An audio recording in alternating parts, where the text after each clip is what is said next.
Hello everybody, welcome to That's Football. I'm Mark Goldbridge. Some might say, what a title race we've got going on. I would say, what a joke of a title race we've got going on. In the integrity corner, you've got Arsenal and Liverpool. And in the joke corner, you've got Man City. And guess what? Last night, we had another reveal of just how much of a joke this title race could be. Not only have we got a scenario where Man City are still in this title race because the refereeing is completely incompetent, let's ignore the push in the back on Gabriel against Newcastle or the onside goal for Liverpool against Spurs. Let's focus in on the blatant penalty in a title decider at Anfield where Doku chopped McAllister down and the penalty wasn't given. And if it had been given and scored, Man City wouldn't even be in a title race.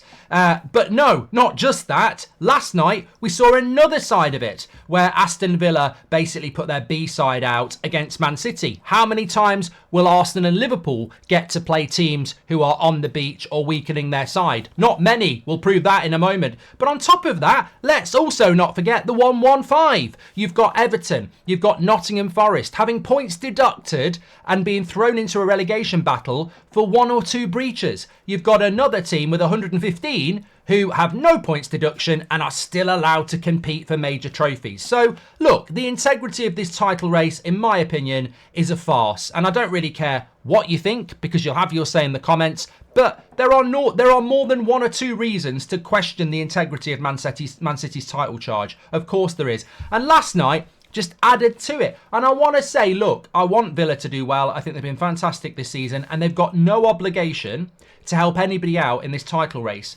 But that team that Villa put out last night was a joke. I know McGinn, Watkins and Martinez couldn't play, and that's just pure luck for Man City. Absolute luck. I mean, they've not had the injuries Liverpool have had.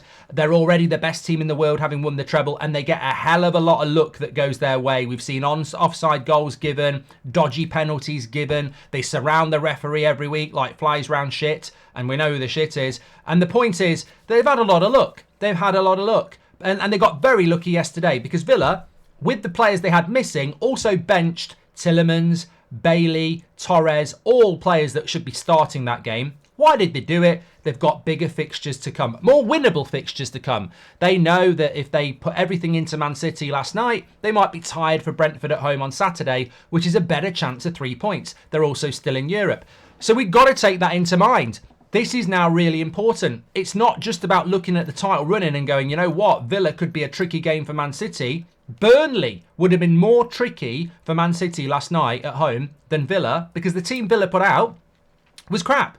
It was crap. It was basically a white flag. I mean, I thought Emery should have got, he should be getting an Oscar for the way he was reacting to each goal like he actually thought they had a chance. But the interesting thing is, Aston Villa play Arsenal away a week on Saturday.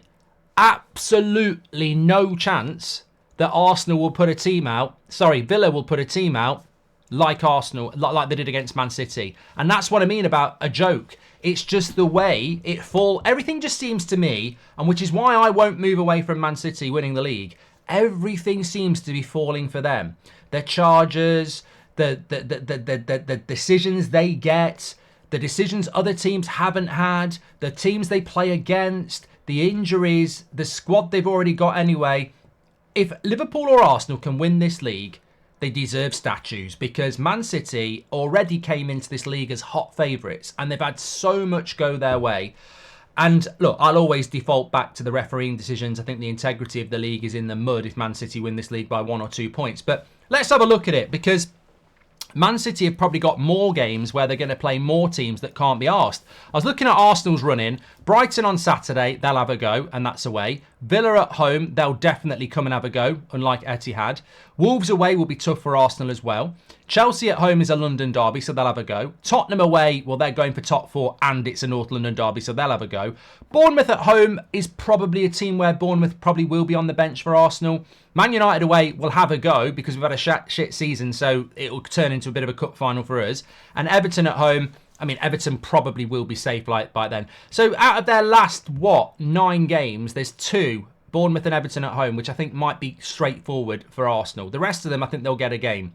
Liverpool, Sheffield United at home tonight, I think they'll win that. Man United away is going to be, again, a bit like when Arsenal play them away. Crystal Palace at home should be straightforward. Fulham away, I don't know with Fulham away. You never know what you're going to get. Everton away, it's a bloody Merseyside derby, so they'll be up for it. West Ham away, you don't know with West Ham away, to be fair. Tottenham at home, they'll come and have a go because they want to get top four. Villa away, they'll definitely put a strong team out, unlike they did against the Etihad. And then Wolves at home should be straightforward. So again, Liverpool have got a few games like Villa away, Everton away, Man United away, where they're tough games and they will definitely get a tough game out of it. Let's have a look at Man City. Crystal Palace away, I don't think they'll put up much of a fight. They're safe, mid-table. Luton at home, straightforward. Brighton away, they might have a go, to be fair. Forest away won't be good enough.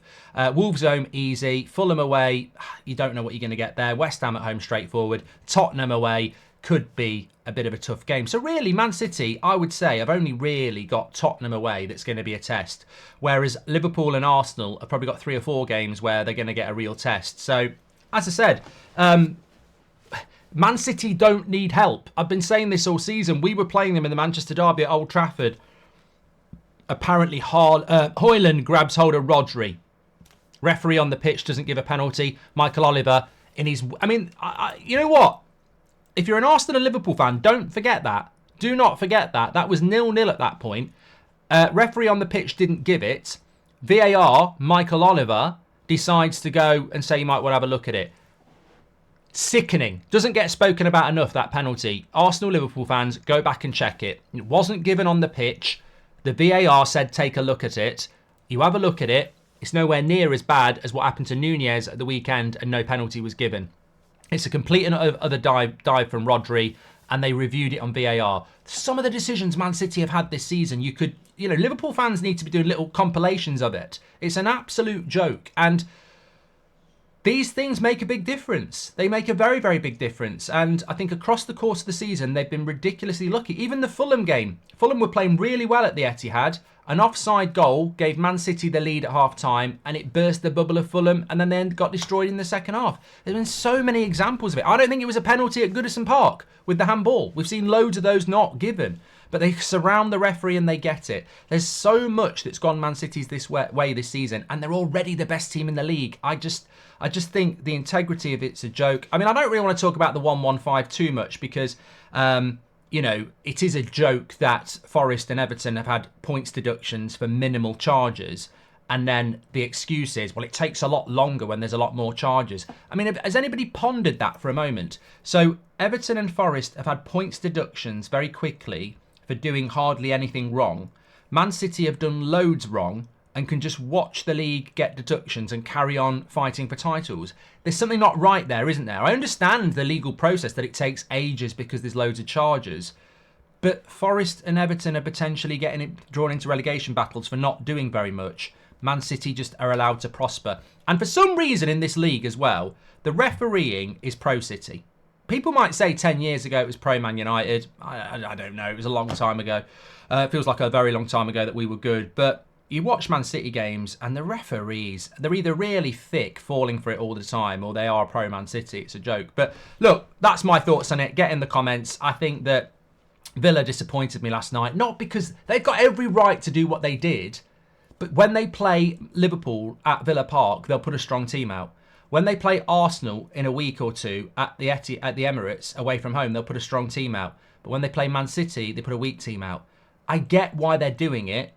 But is it integrity fair in a title race? Of course it's not. And Man City have had a lot of breaks this year. A lot. Get a list in them in the chat. Thanks everyone for watching. Smash a like on the video. I'll speak to you on the next one.